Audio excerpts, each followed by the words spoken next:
75-ші орта мектептің әлеуметтік педагогі Алдакешова Айнұр. Ерекше білім беруді қажет ететін балалар мен әлеуметтік педагог жұмысының ерекшеліктері.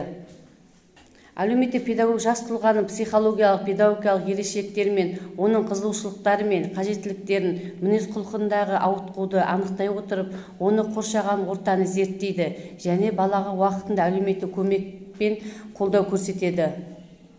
Мақсаты әр тұлғаның психология, педагогикалық жағдайының ерекшелігін, микроортасын, өмір сүру жағдайын, өмірге қызығушылығын, жеке әлеуметтік жағдайларын зерттеу, анықтау және оқушының тәртібіндегі кездесетін қиыншылықтарын қадағалай отырып, өз уақытысында әлеуметтік көмек көрсету, мүддесін қолдау, құқығын қорғау. Міндеті: мұқтаж тәрбиешілерге әлеуметтік көмек және қолдау көрсету, жас өспірімдердің мінез-құлқындағы ауытқулардың алдын алу, олардың әлеуметтік қорғалу және әлеуметтік ортаға бейімделу деңгейін анықтау.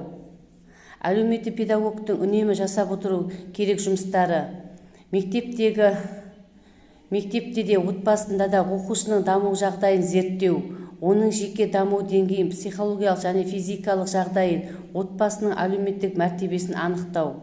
Ата-аналарға педагогка, балаларға психологиясы, құқықтық мәселелер бойынша ағартушылық көмек көрсету, рөлді ойындар, тренингтер сияқты әртүрлі оқыту мен практикалық кездесулер өткізу, қолайсыз отбасылардың деректер картасын әзірлеу, әртүрлі қоғам құрылымдарда баланың мүддесін қорғау үшін қажетті құжаттар пакетін дайындау, бала мен ата-ана арасында қақтығыс туындаған жағдайда отбасылармен тұрақты түрде кездесулер мен топтық сабақтар өткізу, білім беру процесінің барлық қатысушыларымен, пән мұғалімдерімен, оқушылармен және олардың ата-аналарымен тұрақты, оның ішінде жеке консультациялар өткізу, балалардың қосымша білім беру ұйымдарына тарту арқылы олардың жан-жақты физикалық дамуын ықпал ету.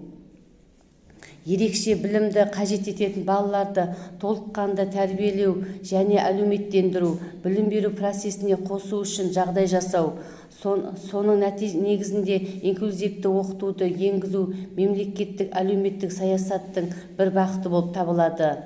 Инклюзивті білім беру ерекше білім қажеттіліктері мен жеке мүмкіндіктерін ескере отырып, барлық оқушылардың білім алуына тең қол жеткізуді қамтамасыз ететін үрдіс. Білім беру жүйесінің өзгеруімен баланың бүкіл мектеп деңгейіне қабылдау, инклюзивті білім беру ерекше білімді қажет ететін балалар